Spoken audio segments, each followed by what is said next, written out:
All right, when you start editing your photographs, the best place to start is with white balance. All right, so we'll see if the color is right and what color corrections need to go away. And you can adjust the white balance in the basic panel. Right now we're in the library, so let's select this gentleman here and hit the shortcut of D. And that takes us into the next module over, or the develop module. Now, we are going to just start here in the basic panel at the very top. So if you're new to editing and you're like, I don't know where to start, just start at the top of the basic panel. So the first thing we're going to do is see what some of our presets are.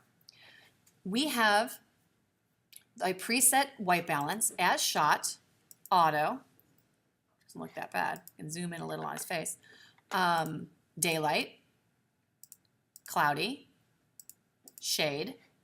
You can see he's getting much more jaundiced as we go on. I'm also going to pull up the before and after so that you can see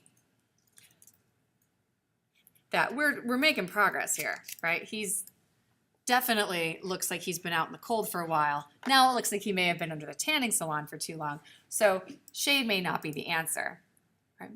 But you can try all of the presets. If you shot in RAW, all of these presets will be available to you. If you shot in JPEG, you are only going to have auto, right? And then you can set a custom using these tools here. So let's go to auto and see how that gets us. It's actually not that bad. When you're looking at it, where you look for the color is in something that you know to be neutral, right? So you know that his suit is not this blue, it's probably a black, and also that his skin is not that cyan. It's probably more of a human skin tone. You can then take the temperature and play around with that. So if you want him to be a little cooler, you can grab the temperature, drag it to the left. You want it to be a little warmer, you can drag it to the right. Now there's also the tint. If he looks a little green to you, you can add a little magenta. If he looks a little magenta to you, you can pull it to the left to add a little bit of green. Right. So that's the first thing that you do, is play with these tools. If you have a neutral area, such as a backdrop that you know to be like a neutral color, like a gray, you may be able to use the white balance selector. And here's how you use that. So I know that this suit, let's make him kind of terrible. That's great.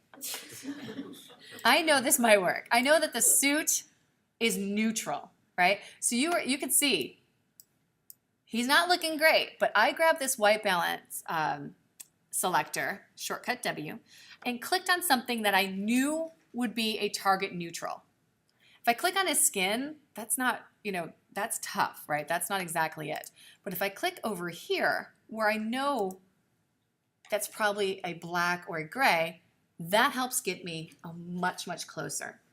So before you even start working with the exposure, highlights, shadows, or anything else like tonal curves, split toning, the first thing you need to do is make sure that there's not a color shift, right? And sometimes you may not know what it is. And if you don't know what it is, you can always try auto or as shot to see, go back and forth to see how it is. And then you may be like, oh, okay, that's much better. But I like to warm them up a little. And then you can have the before and after side by side so that you can see where you were. Right.